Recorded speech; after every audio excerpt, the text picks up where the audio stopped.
Hello students, we are studying the second chapter of English Behind the Sound of Music. Students, we are studying about the Evelyn Glennie, who is Scottish and she is percussionist and she plays many instrument of music. So students हम जानते हैं कि वो def थी और जो music को उन्होंने फील किया, वाइब्रेशन से उसको अपने बॉडी पार्ट से फील करती थी और यही उनकी खासियत थी और इसीलिए वो वर्ल्ड में फेमस हुई अपनी हार्ड वर्किंग से, अपनी डिटर्मिनेशन से. तो let's read again. As for music she explains it pours in through every part of my body. अब यहाँ पर इवलिन कहती हैं जहाँ तक म्यूज़िक का संबंध है तो वो स्पष्ट कहती हैं, एक्सप्लेन करती हैं, it pours in through every part of my body. ये मेरी बॉडी के प्रत्येक पार्ट में बहता है. यानी कि वो कहती संगीत की धारा मेरे शरीर के अंग में बहती है. It टिंगल्स in the skin. ये सरसराहट पैदा करती है मेरी स्किन में. माई चीक बोन्स, मेरे गालों की हड्डियों में. And even in my hair, यहाँ तक कि मेरे बालों में भी ये म्यूज़िक जो है, ये म्यूज़िक की जो धारा है, ये एक सनसनी पैदा करती है. When she plays the xylophone, जब वो जाइलोफोन बजाती हैं, she can sense the sound passing up the stick into her fingertips. तो वो महसूस करती हैं कि जो जाइलोफोन बजाने वाली जो स्टिक होती है, उस स्टिक के थ्रू जो वाइब्रेशंस हैं, जो म्यूज़िक है, वो उनकी फिंगर्स टिप्स में पास हो रहा है, आ रहा है.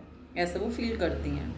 By leaning against the drums, और जब वो ड्रम बजा रही होती हैं और उसके ऊपर झुक रही होती है, जैसे बजाते हुए झुकते हैं, लीनिंग, झुकते हुए, she can feel the resonances flowing into her body. तो जब वो ड्रम बजाते हुए झुकती हैं तो उस समय भी वो अपनी बॉडी में वाइब्रेशंस फील करती हैं. ऑन अ वुडन प्लेटफॉर्म, लकड़ी के फर्श पर, शी रिमूव्स हर शूज़, वो अपने शूज़ उतार देती हैं. सो इसलिए that the vibrations pass through her pair feet and up her legs. इसलिए कि जब वो म्यूज़िक बजाती हैं तो जब वो बेयर फिट होती हैं, नंगे पैर होती हैं, तो वो वाइब्रेशंस उनके फीट के थ्रू उनकी लेग्स में जाकर उनकी बॉडी में वो बहती है. तो ये इवलिन कहती हैं. Next para. नॉट सरप्राइजिंगली, इसमें कोई आश्चर्य नहीं, इवलिन डिलाइट्स हर ऑडियंस. इवलिन हमेशा अपने ऑडियंस को, अपने श्रोताओं को प्रसन्न रखती हैं. And in 1991 she was presented with the royal Philharmonic societies prestigious soloist of the year award. और 1991 में रॉयल एकेडमी से संबंधित जो रॉयल फिलहारमोनिक सोसाइटी थी, उसका एक बहुत ही प्रतिष्ठित एक अवार्ड था जो इनको मिला सोलोइस्ट में, यानी अकेले म्यूज़िक बजाने में, इंस्ट्रूमेंट बजाने में इनको ये अवार्ड मिला. She says master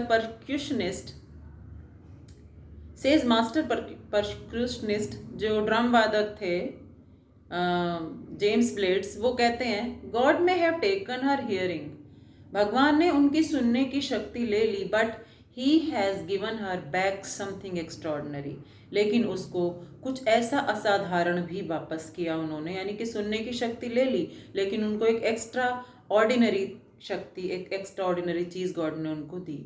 what we hear, जो हम सुनते हैं, शी फील्स, वह फील करती है, far more deeply than any of us, और वो हम सबसे ज़्यादा गहराई से, जितना कि हम सुनते हैं उससे ज़्यादा गहराई से वो हर बात को फील करती है. दैट्स वाई, इसलिए she expresses music so beautifully, इसलिए वो संगीत को बहुत ही सुंदरता के साथ व्यक्त करती हैं, एक्सप्रेस करती हैं.